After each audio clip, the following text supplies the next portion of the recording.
దేవుని పరిశుద్ధ నామానికి మహిమ కలుగును గాక. ప్రియమైన పిల్లరా, బైబిల్ గ్రంథం తెరచి ఒక వాక్య భాగాన్ని చదువుకొని దేవుని ఉపదేశంలో కొనసాగుదాం. ఆదికాండం 3వ అధ్యాయం 9వ వచనం చదువుకుందాం. దేవుడైన యెహోవా ఆదామును పిలిచి, నీవు ఎక్కడ ఉన్నావనెను. ఈ లేఖనాన్ని బట్టి దేవుడు మనతో మాట్లాడాలని ఆయనకు అప్పగించుకుందాం. మహాపరిశుద్ధుడా, ప్రేమ కలిగిన మా తండ్రి, మేము ఎక్కడ ఉండాలో మాతో మాట్లాడయ్యా. ఆదాముతో మాట్లాడిన మా ప్రభువా, చదువుబడిన లేఖన భాగం నుంచి మాతో మాట్లాడండి. నీ పరిశుద్ధ స్థలంలో ప్రభువా మోకరించిన బిడ్డలో నీ ఆత్మీయతలో బలపడటానికి సిద్ధపరచమని మరొక్కసారి ప్రాణాత్మ దేహములతో లొంగిపోయి ఉన్నామయ్యా.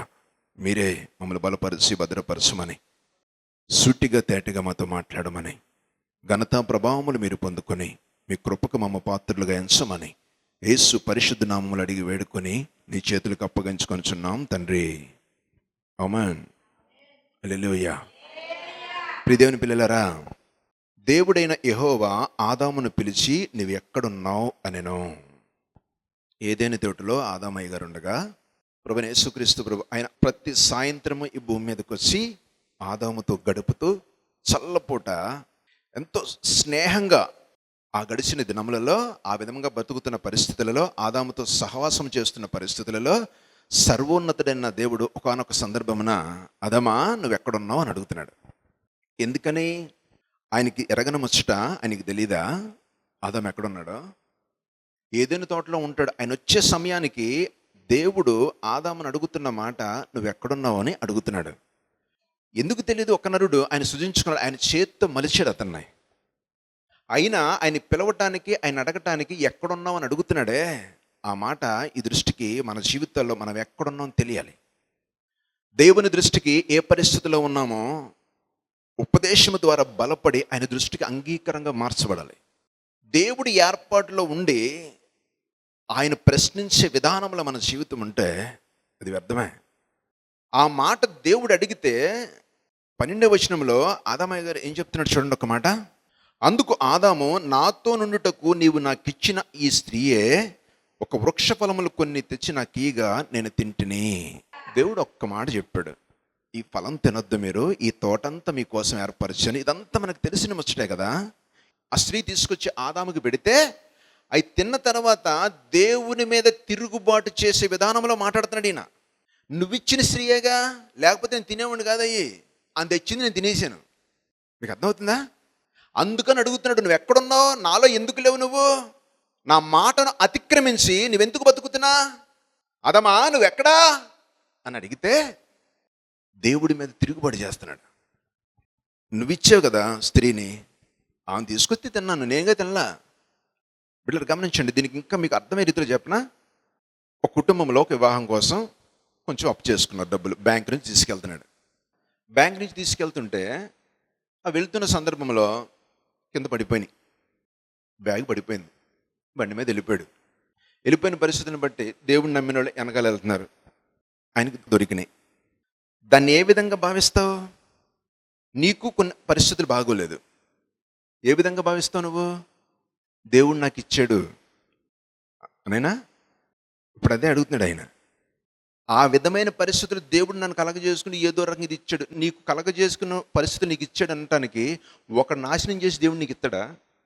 నీ నీతిని పరీక్షించడానికి నీ ముందు పడిన దాన్ని తీసుకెళ్ళి ఆయనకి అప్పగించే విధానంలో ఉండాలి. అది ఆత్మీయ స్థితి. ఎట్టగట్టగా నా పరిస్థితులు గట్టెక్కిపోతే బ్యాగ్తో నాకు దేవుడు నాకు ఎట్ట కనిపించింది, ఇది దుర్మార్గం. ఇది నీ చేతి కష్టాన్ని దేవుడు దీవిస్తాడు. నూరంతలు ఫలం చేసే దేవుడు నీకుండగా అటువంటి పరిస్థితిని బట్టి కూడా క్రైస్తవులు ఆపాదించేసుకుని ఎట్టగట్టకు దేవుడు నాకు కృప చూపించిన రకాల బోల్డ్ మంది. ఇప్పుడు ఆదామయ్య గారు చేతన పని ఏంటి? నువ్విత్తేనే, నువ్విచ్చావు కదా, నేనేమో తెచ్చుకున్నానంటే, అని తెచ్చింది కాబట్టి నేను తిన్నా అంటే ఏంటి అర్థం?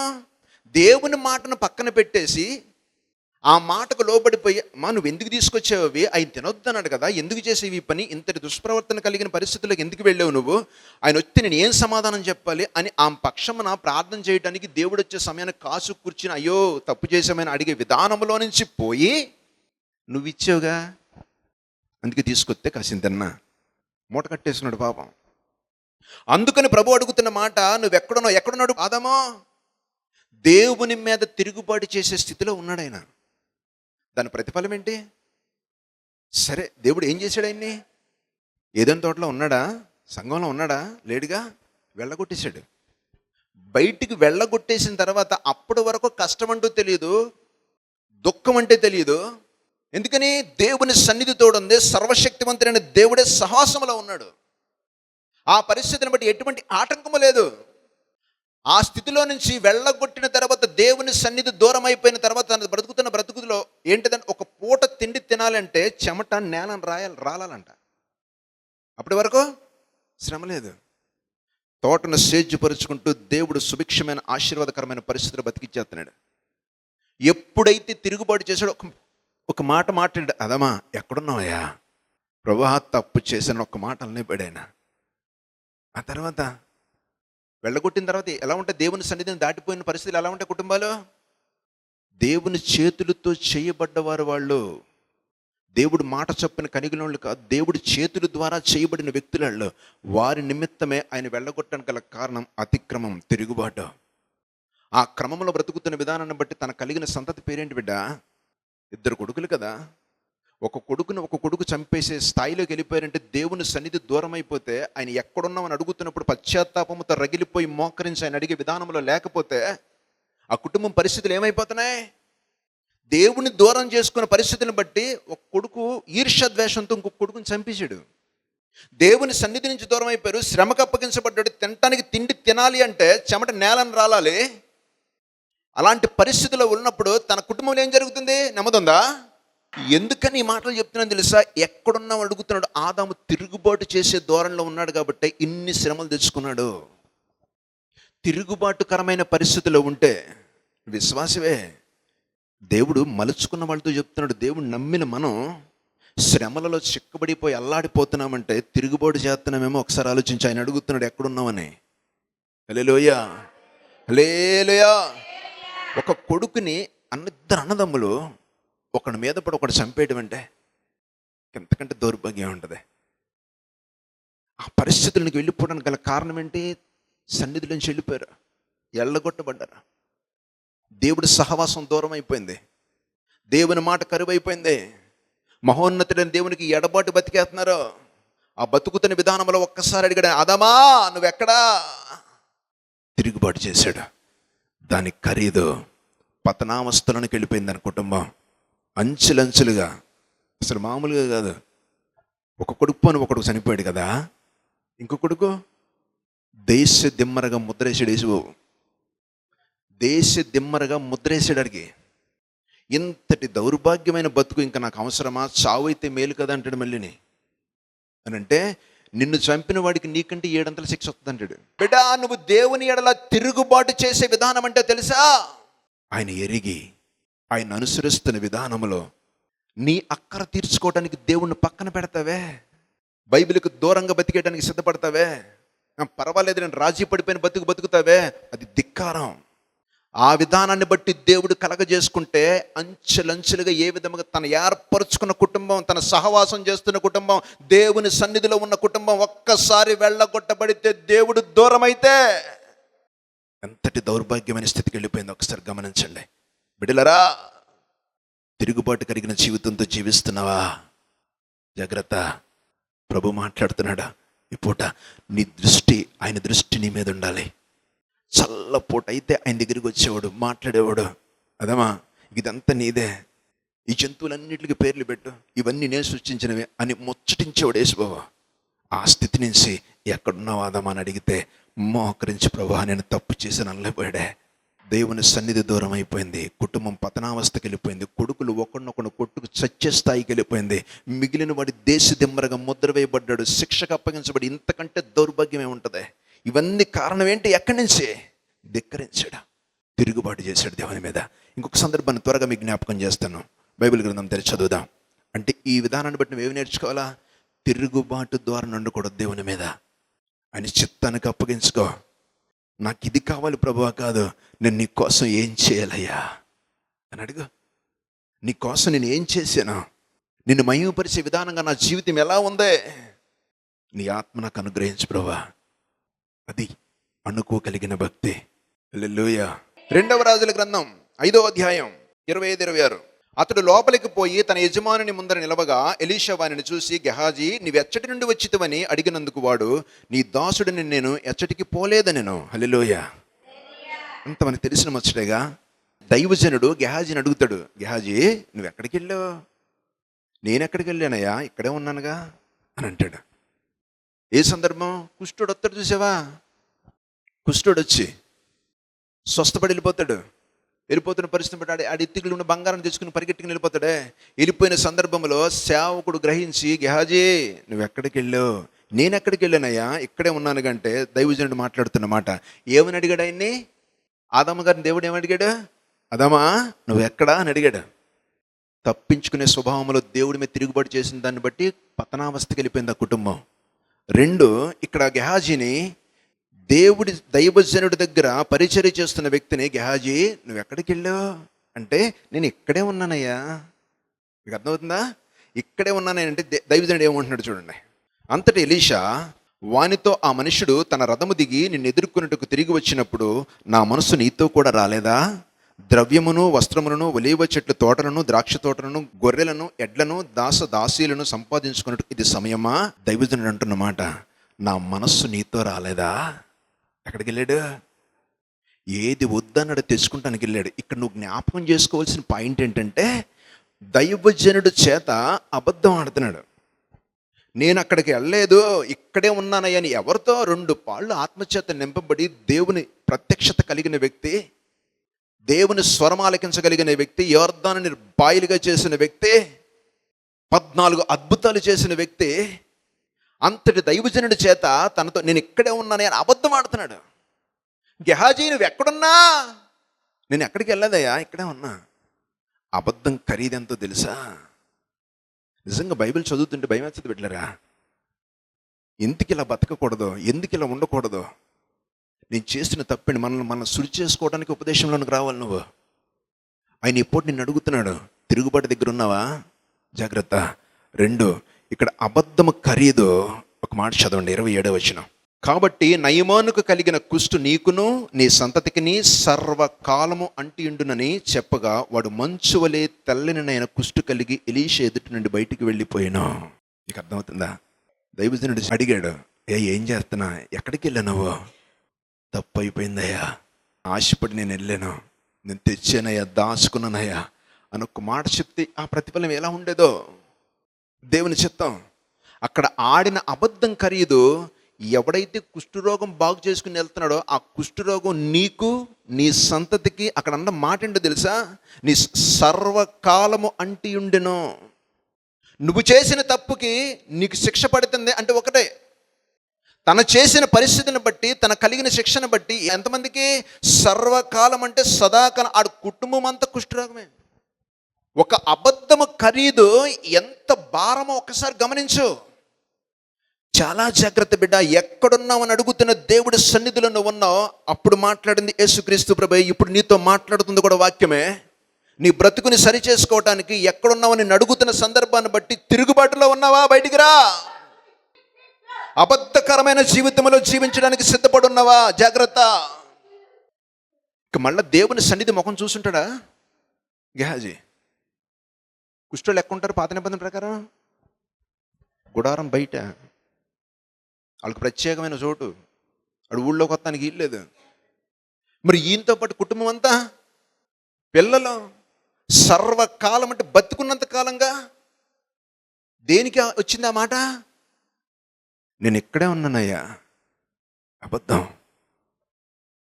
ఏమైంది నీకు? వస్తానంటే వస్తాను, రానంటే రానని చెప్పు. నా వల్ల కాదని చెప్పు, నాకు పని ఉందని చెప్పు. అబద్ధాడని పరిస్థితి దేనికి? దాచిపెట్టాల్సిన విధానం దేనికి? దేవుళ్ళు నువ్వు ఎదగటానికి, నువ్వు ఎక్కడున్నావని అడుగుతున్న దేవునికి ఎంత దగ్గరగా ఉన్నా అబద్ధం ఎంత దూరపరుస్తుందో నేను ఒకసారి గమనించు. ఏ విషయంలో కూడా, నీ బిడ్డల విషయంలోనూ కూడా. అబద్ధానికి జనకుడు సాతాను, ఆడితే మనకు సహవాసం ఏంటి? సర్వశక్తివంతుడైన దేవుడు నువ్వు ఎక్కడున్నావని అడుగుతున్న సందర్భాన్ని బట్టి తిరుగుబాటులో ఉన్నావా? నేను లేను ప్రభా, మంచిదే. కానీ అబద్ధానికి దగ్గరగా ఉన్నావా? జాగ్రత్త. ప్రభు మాట్లాడుతున్నాడు. ఎందుకో తెలుసా? నిన్ను దీవించాలన్న ఆసక్తి తప్ప, ఒక మేలుకరమైన జీవితం నీకు ఇవ్వాలనే ఆలోచన తప్ప నిన్ను పాడు చేసే దేవుడు కాదు బిడ్డ. అందుకని మనం ఎక్కడుండాలి? తన కుటుంబం అంతా దేవుని సన్నిధికి దూరం అయిపోయి పుట్టినట్టు కుష్టును సంచరించుకుని ఆ రోగంతో బయట ఎవడో 4 రొట్టె ముక్కలు ఎత్తి తింటాం తప్ప కష్టపడి పనిచేయడానికి ఎవడో పిలవడం. ఊళ్ళోకి వస్తాను కూరుకోరు. గాలి పైలో కాదు, గాలి కిందలో ఉండాలి. ఆడికి తగిలిన గాలి ఇంకోటి తగలకూడదు. అలాంటి శిక్షా విధిలోకి వెళ్ళిపోవడానికి కుటుంబం అంతా కట్టుకుని ఆ కుష్ఠరోగం పాలైపోవడానికి గల కారణం ఒక అబద్ధం. అందుకే ప్రభు అంటున్నాడు, ఎక్కడున్నా బిడ్డలారా, ఇంకొక మాట మీ దృష్టికి తీసుకొస్తాను చూడండి. సంఖ్యాకాండం 22:9 దేవుడు బిలామును వద్దకు వచ్చి, నీ యొద్దనున్న ఈ మనుషులు ఎవరని అడగగా, ఒక దైవజనుడి దగ్గరకు వచ్చాడు దేవుడు బిలామయ్య గారి దగ్గరికి. ఏమని అడుగుతున్నాడు ఆయన్ని? ఈ మనుషులు ఎవరయ్యా? ఆయనకి తెలీదా? ఆదామా, నువ్వు ఎక్కడున్న తండ్రికి ఆయనకి తెలీదా ఎక్కడున్నాడా? నా ఆత్మ నీతో రాలేదన్న దైవజనుడికి ఏం చేశాడు గెహాజీ తెలీదా? ఒక మాట అడుగుతున్నాడు, ఏమని? ఒప్పుకుంటారేమో అని. ఇప్పుడు దైవజనుడు అడుగుతున్న మాట బిలామయ్య గారిని, ఆయన అడుగుతున్న మాట దేవుడు, ఆ మనుషులు ఎవరో అని అడిగితే, ఎవరాళ్ళు?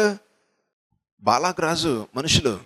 ఈ లోకానుసారమైన ఘనతను నీకు ఇస్తాము, నువ్వు వచ్చి ఒక పని చేసి పెట్టాయని అడుగుతారు ఆయన్ని. అది దేవుడు ఇది నాకు వ్యతిరేకం, అటు వెళ్ళకూడదని చెప్పాడు ఆయనకి. హల్లెలూయా. చెప్పిన దానిని బట్టి ఒక మాట చదవండి, మీకు పూర్తిగా అర్థమవుతుంది. 22:17 చదివి వినిపిస్తాను, ఆలకించండి. నేను నీకు బహు ఘనత కలిగి చేసేదను, నీవు నాతో ఏమి చెప్పేదవో అది చేసేదను గనుక నీవు దయచేసి వచ్చి నా నిమిత్తం ఈ జనమును శపింపమని సిప్పోరా కుమారుడైన బాలాకు చెప్పమనిరే. అంటే ఏంటి ఇక్కడ? మోయాబు రాజు బాలాకు ఆయన, నువ్వు వచ్చి నాకు ఒక పని చేయ్యా, నేను నీకు బహుఘనత కలగజేసేదను. స్తోత్రం చెప్పండి దేవునికి. ఎవరితో చెప్తున్నారు? దైవజనుడితో. ఏ మనుషులు వీళ్ళు? దేవుడు అడిగాడు కదా బిలాము, ఈ మనుషులు ఎవరో అని అడిగాడు. ఆ మనుషులు వీళ్ళు. ఈ లోకానుసారమైన ఘనత దైవజనుడికి ఆపాదించడానికి, దైవజనుడితో మాట్లాడుతున్న విధానాన్ని బట్టి ఇంటి బంగారానికి, ఈ లోకానుసారమైన ధనానికి లోబడిపోయిన పరిస్థితులలో ఈ మనుషులు ఎవరో అని అడిగిన దేవుడు ఈ లోకానుసారం ఘనత నిమిత్తమై ఆ మనుషులు వెంట వెళ్ళిపోయాడు, దేవుడిని విడిచిపెట్టి. నీకు అర్థమవుతుందా? దేవుడు మాట్లాడుతున్న దేవుడు నీ నోటిలో వరమించాడు. నువ్వు నోటి నుంచి ఏది మాట్లాడితే అది జరుగుతుంది. అలాంటి ప్రవచన వరముతో నింపాడు బిలామయ్య గారిని. దేవుడే సహవాసం చేస్తున్నాడు. ఆ పరిస్థితిలో ఉన్నప్పుడు కూడా ఈ లోకానుసారమైన ఘనత కోసం పరిగెట్టేసాడు, దేవుడిని విడిచిపెట్టే. హల్లెలూయా, హల్లెలూయా. దేవుడు తనతో మాట్లాడటం మానేసి, తనకు ప్రత్యక్షత అవటం మానేసి గాడిదతో మాట్లాడతాడు. గమనించండి బిడ్డ, చాలా జాగ్రత్తగా ఆలకించండి. నువ్వు ఎక్కడున్నావో, దర్శనం కోల్పోయినావా, ప్రార్థనా జీవితాన్ని కోల్పోయినావా, ఎక్కడున్నావు అని అడుగుతున్నాడు దేవుడు. దేనికోసం? ఈ లోకానుసారమైన సంపద వైపు పరిగెట్టి ఒక రాజు నన్ను కనపరిస్తే చాలు నాకు ఆలోచన. నువ్వు ఏది అడిగినా నేను కనపరుస్తానని ఒక మాట ఆయన హృదయంలో నిలిచిపోయింది. సకల సర్వశక్తివంతుడైన ప్రభు స్వరం వింటున్న వ్యక్తే, దర్శనం కలిగిన వ్యక్తే, వరములతో నింపబడిన వ్యక్తే ఈ లోకానుసారమైన ధనముకి లోబడిపోయాడు బిడ్డ. అందు నిమిత్తం తన నుంచి తనకిచ్చిన ప్రతి వరాన్ని దేవుడు దూరం చేశాడు. దూరం చేయటమే కాదు, ఒక కత్తికి, ఒక భయంకరమైన మరణానికి అప్పగించేశాడు దేవుడు. ఈ పూట నువ్వు ఎక్కడున్నావో, దేన్ని చూసి అతిశయపడుతున్నావో, నా ప్రభువు కంటే ఏది చూసి నువ్వు అతిశయపడుతున్నావో నిన్ను అడుగుతున్నాడు, నువ్వు ఎక్కడ బిడ్డా? ఆదాము మళ్ళీ తిరుగుబాటు చేస్తున్నావా? గమనించండి, గెహాజీ వలె అబద్ధకరమైన జీవితంలో ఉన్నావా? టీవీ చూస్తున్న బిడ్డలారా, ఈ ఉపదేశం ద్వారా మీరు బలపడి నా ప్రభు సంరక్షణలో బ్రతకటానికి నీతో మాట్లాడుతున్న మాట, ఎక్కడున్నావు? ఎక్కడున్నావు? తిరుగుబాటులో ఉన్నావా? సన్నిధిని నిర్లక్ష్యం చేస్తున్నావా? గెహాజీ వలె అబద్ధకరమైన జీవితంలో ఉన్నావా? అంత దైవజనుడి బిలామి ఈ లోకానుసారమైన ఘనత కోసం దేవుని విడిచిపెట్టి వెళ్ళే స్థాయిలో నువ్వు బతుకుందా? చాలా జాగ్రత్త. ఈ పూట నువ్వెక్కడున్నావో సూటిగా దేవుడు నీతో మాట్లాడుతున్నాడు. ఒకవేళ ఇటువంటి పరిస్థితులు నువ్వు ఉంటే 2 మాటలు చెప్తాను బిడ్డ, మీకు చాలా జాగ్రత్తగా ఆలకించండి. 1 రాజుల గ్రంథం 19వ అధ్యాయం 9-10 అచ్చట ఉన్న ఒక గుహలోనికి చేరి బస చేసెను. యెహోవా అతనికి ప్రత్యక్షమై, ఏలియా, ఇచ్చట నీవేమి చేయుచున్నావని అతన్ని అడగగా, అతడు, ఇశ్రాయేలు వారు నీ నిబంధన త్రోసివేసి నీ బలిపీఠములను పడగొట్టి నీ ప్రవక్తల ఖడ్గము చేత హతము చేసిరి. సైన్యములకు అధిపతికి దేవుడకు యెహోవా మహారోషము గలవాడినే, నేను ఒకడును మాత్రమే మిగిలి ఉండగా వారు నా ప్రాణమును కూడా తీసుటికై చూచుచున్నారని మనవి చేశాను. స్తోత్రం చెప్పండి దేవునికి. ఒక సేవకుడు లోకానుసారమైన ఘనత కోసం పారిపోయి వెళ్ళిపోతే, దేవుని సన్నిధిని విడిచిపెడితే, మరణానికి అప్పగించబడితే, ఒక దైవజనుడు దేవుని మహిమ నిమిత్తమై ఈ లోకానుసారమైన భయముతో ఒక కొండ గుహలో దాక్కుంటే ప్రభు మాట్లాడితే వివరణ ఇస్తున్నాడు. అయ్యా, నాకు భయంగా ఉంది. సకలము సమాధానం పరచగలిగిన దేవుడు, నీ భయములన్నిటి నుంచి విడిపించి నడిపించగలిగిన ప్రభు, ఆ దైవజనుడు మాట్లాడుతున్న మాట నాకు భయం కలిగి ఉందండి. అంటే ఈ లోకంలో మనల్ని ఎన్నో భయపడతాయి, ఎన్నో విషయాలు ఎన్నో రకములుగా కలతకు గురి చేస్తాయి. గమనించు బిడ్డ, దేవునిలో నువ్వు ఉండగా శ్రమలో వెన్నంటుంటాయి, కానీ అవి నీ కాళ్ళ కిందకి పంపించగలడు దేవుడు. వాటిని ఎక్కి తొక్కి నడవగలవు. చూడటానికి ఎరుకో ప్రాకారములో అసలు అంతు పట్టణ ఎత్తులో ఉన్నాయి, ఏమీ చేయలేని పరిస్థితిలో.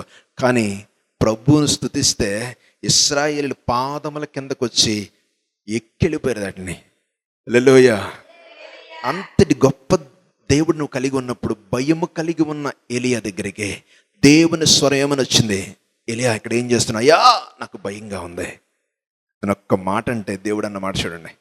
11వ వచనం. అందుకైన నీవు పోయి పర్వతం మీద యెహోవా సముఖమందు నిలిచి ఉండమని సెలవిచ్చిన. స్తోత్రం చెప్పు దేవునికి. నేనున్నాను, ఆ పర్వతం మీద నిలిచి ఉండన్నాడు. అంతే. భయం కలిగిన వాడిని ధైర్యపరచడానికి దేవుడు ఏం చెప్తున్నాడు? నేనున్నా, నాతో నువ్వు ఉంటావు. అగ్ని రథములు దిగిన బిడ్డ ఆయన కోసం.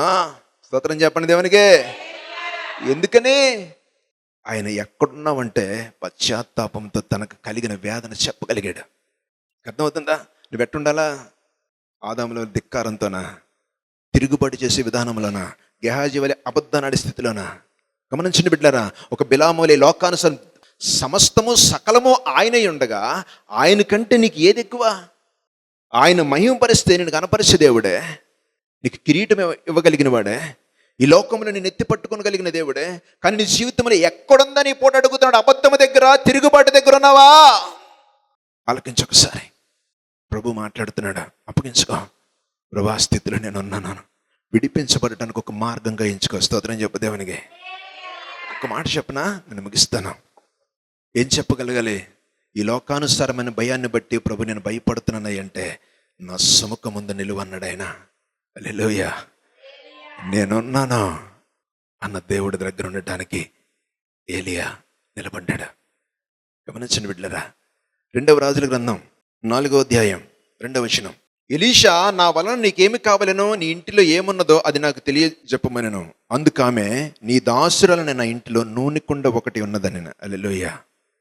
గమనించండి బిడ్డ, దైవజనుడు అడుగుతున్నాడు, అమ్మా నీ ఇంట్లో ఏముంది అని.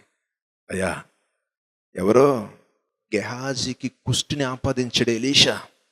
2 పాళ్ళ ఆత్మచేత నింపబడ్డాడు. దైవజనుడు భార్య సమస్తం కోల్పోయి దేవుని మందిరమును నుంచుని, దైవజనుడి దగ్గర నుంచుని అడుగుతున్నాడు. అయినా పరిస్థితి ఏంటంటే, నీ ఇంట్లో ఏముందమ్మా అని అడిగాడు. ప్రశ్న. స్తోత్రం చెప్దామనికి. హల్లెలూయా. నా ఇంట్లో నూనె కుండ ఉందయ్యా అని చెప్పింది. స్తోత్రం చెప్పండి దేవుని గట్టిగా. నా ప్రభువు దగ్గర దేవుని సన్నిధిలో నీలో ఏముందో ఒప్పుకునే స్థాయి నీ జీవితం నీకుందా? నేను నువ్వు ప్రశ్నించుకో. నా దగ్గర చెప్పకల్లా. నీలో ఏముందో? తిరుగుబాటు ఉందా? అబద్ధకరమైన జీవితం ఉందా? దేవుని కాదనే స్థితిలో మనం బతుకుందా? ఈ లోకానుసారమైన ఘనత నిమిత్తమే బ్రతకటానికి ఇష్టపడుతున్నావా? ఒకసారి ఆలోచించాయి.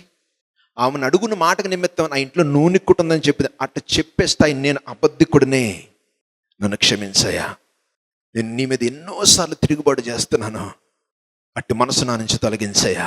ఆశ. ఆ మాట ఎప్పుడైతే చెప్పిందో సమస్త బంధకం నుంచి విడిపించబడిందా తల్లి. ఒక్కటి కాదు, ఆర్థిక పరిస్థితులు, బిడ్డల జీవన శైలి, అసలు ఏమీ లేని పరిస్థితి, తినడానికి తిండి కూడా లేని పరిస్థితి. అటువంటి కలవరముతో కలతతో చెందుతున్న పరిస్థితుల్లో దైవజనుడు తనతో మాట్లాడుతున్న విధానాన్ని బట్టి ఒకే ఒక మాట, నా ఇంట్లో నూనె కుండదని అబద్ధం చెప్పలా, వాస్తవం చెప్పగలిగింది. నిన్ను అడుగుతున్నా ప్రభు, నువ్వు చెప్పగలవా? చెప్తే ఒక దీవెనకరమైన పరిస్థితులు ఎప్పటి నుంచే మొదలవుతాయి. నేను ఇది విడిచిపెడుతున్నానయ్యా, ఈ అసత్యకరమైన జీవితానికి సమాధి కడుతున్నాను. ఈ పూటే నీ సన్నిధి నుంచి విడవక నన్ను దాచిపెట్టి నన్ను దీవెనకరంగా మలిసయ్యా. నీకు దగ్గర లేని జీవితాన్ని నేను జీవిస్తున్నాను. ఈ పూట నాతో మాట్లాడావు ప్రభువా అని నువ్వు ఒక ఆలోచన చేస్తే అని అంటున్నమాట, నువ్వు ఎక్కడ ఉండకూడదో ఒక మాట చెప్తాను మీకు. కీర్తన గ్రంథం 1వ అధ్యాయం 1వ వచనమే. దుష్టుల ఆలోచన చొప్పున నడవక అక్కడ ఉండకూడదు అన్నాడు ఆయన.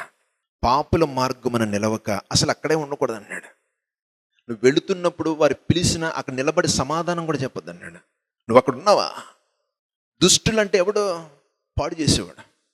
అసలు ఆలోచనే తీసుకోవచ్చు అన్నారు వాళ్ళది. కీర్తన గ్రంథం స్టార్ట్ అవ్వగానే మొదలు కదా, నువ్వు ఎక్కడున్నావని, ఇటువంటి పరిస్థితులు ఉండకూడదని చెప్పి దేవుడు చెప్తుంటే, లోకానుసారమైన స్థితిలో పడి మనం ఈ విధమైన అపహాస్యులు కూర్చుండు చోటను కూర్చుండక నువ్వు ఆ పరిస్థితులు ఉండకూడదు అని చెప్తున్న దేవుడు. స్తోత్రం చెప్దామనిగా. హల్లెలూయా, హల్లెలూయా. బిడ్డలారా, తిరుగుబడిన జీవితాన్ని బట్టి, తిరుగుబాటు చేసిన విధానాన్ని బట్టి ఆదాము కుటుంబం ఏ విధముగా శ్రమలకు అప్పగించబడిందా, అబద్ధము చెప్పిన విధానాన్ని బట్టి తన కుటుంబానికి ఏ విధమైన శాపాన్ని తెలుసుకున్నాడు గెహాజీ.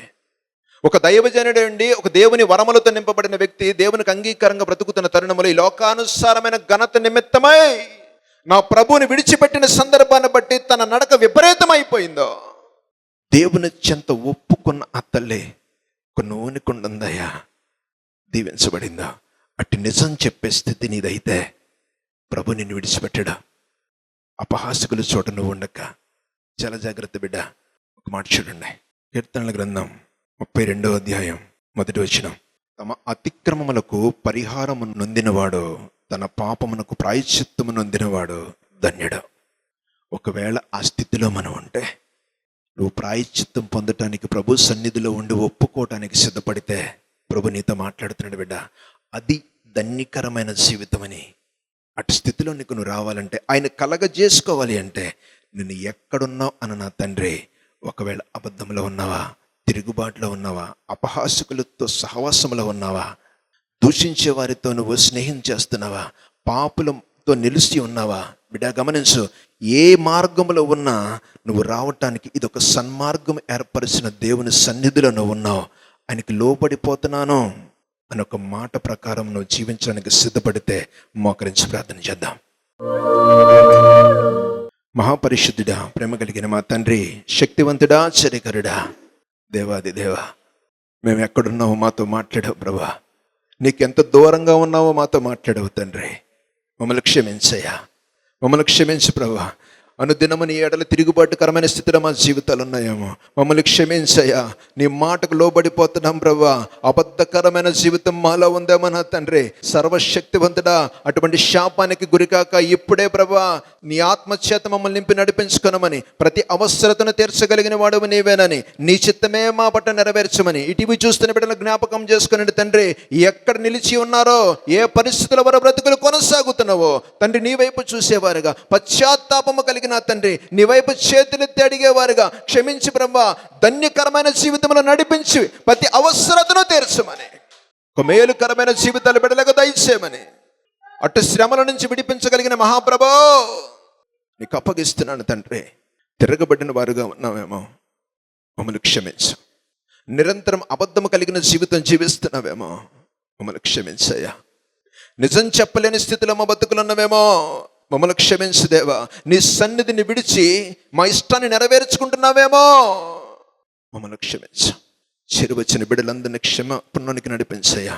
ఒక ధన్యకరమైన జీవితం బిడ్డలకు దయచేయమని, ప్రతి శ్రమ నుంచి విడిపించి మేలుకరమైన పరిస్థితిని అనుగ్రహించమని యేసు పరిశుద్ధ నామములో ప్రార్థించి అడిగి వేడుకుంటున్నాం తండ్రి. ఆమేన్.